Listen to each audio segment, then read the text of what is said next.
Hey, hey, how's it going this morning? I hope you're having a fantastic morning. It is time for another episode of Morning Coffee and Marketing. And today I want to talk about the first thing that you have to ask yourself when you start planning out your marketing campaign, whether you're planning it out for whether you're just starting in business or whether you're planning out what you're going to do over the next year, etc. So, first, before I tell you what the first question you have to ask is, let me tell you where this came from. What got me thinking about this was a couple of days ago. First, 99% of the feedback that I get privately and publicly about morning coffee marketing is absolutely wonderful, and I thank you guys very much for taking the time to send nice messages and comment with with nice posts about it. So thank you. That said, I do occasionally get a shitty comment about it, and one of those comments was from somebody who said that I had not followed up with them, and I don't follow up on my warm contacts or my warm leads, and blah blah blah, etc. So I didn't know who this guy was, but I did run after I commented back that I'm sorry he didn't like it, and he didn't like the video, and please feel free to keep scrolling. I did a search in my Facebook account for this guy, and I found him. And it turns out that what he does, I'm not going to say specifically what his business was because I don't want to reveal who it is. But what he does leads to or helps with the expansion of the federal government. Well, anybody who has taken 30 seconds to scroll through my feed will know that the idea of increasing the size of the federal government is absolutely aberrant to me. And I would never help a business whose sole purpose was to help the federal government expand or even maintain its size. A business whose job it is to try and whittle down the federal government, try and restrict them, try and shrink them, I would definitely help. But no way. Not if somebody wants to expand the size of the government. So instead of responding to this guy, I just kind of politely bowed out and didn't respond to him. And that was that. Well, apparently he took it, he was offended by that. So it is what it is. But here's the point of today's broadcast. Is the first question you have to ask yourself when you're putting your marketing campaign together is, what are you willing to do for money? What are you willing to do to what are you willing to get paid to do? Because you have to have a list of things that you will do, but you also have to have a list of things that you won't do.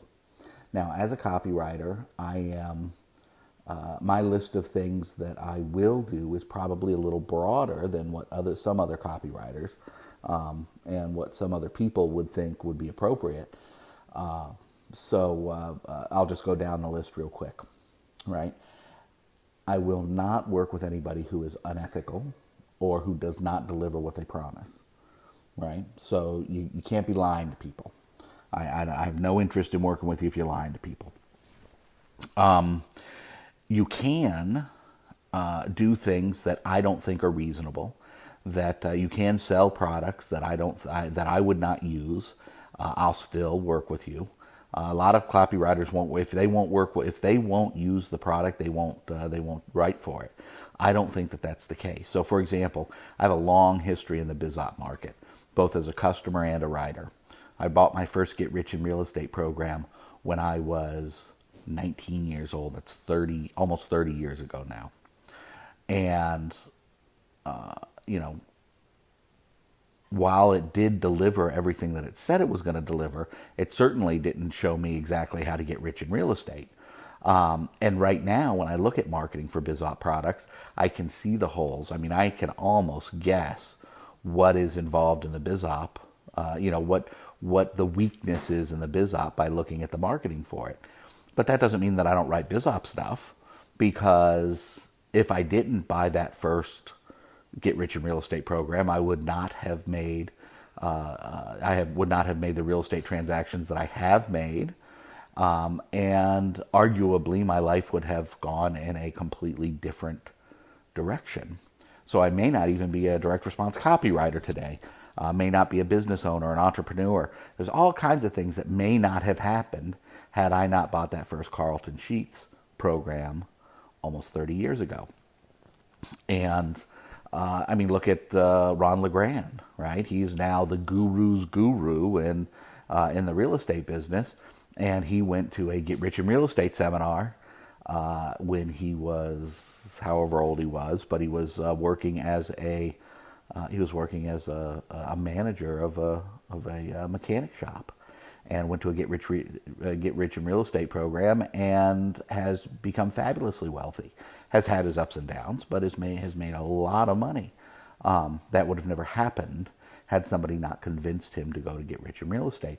So even though I'm not buying any Get Rich in Real Estate programs, I certainly would not refuse to write one, to write for one. Even though I am not buying any biz ops, I certainly would not refuse to write a biz op piece, to write marketing for a biz op. Same thing with supplements. I might not use a supplement, but as long as the research checks out, I'll still write for it, even if I'm not interested in using it. Even I don't think that I need to be able to use something to write for it. Now, all that said, blah blah blah blah blah. Who gives a shit what I think about what projects I agree to work on? But see, the point is that I have a defined area.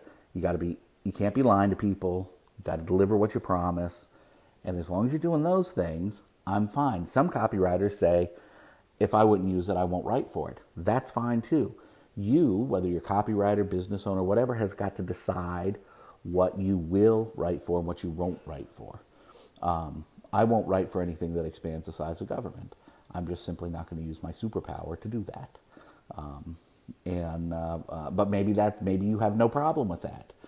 Maybe you are perfectly fine with expanding the size of government and you make a lot of money doing it. And God bless you. I'm not saying that you have to have the same list of restrictions or the same list of what you will or won't do that I have.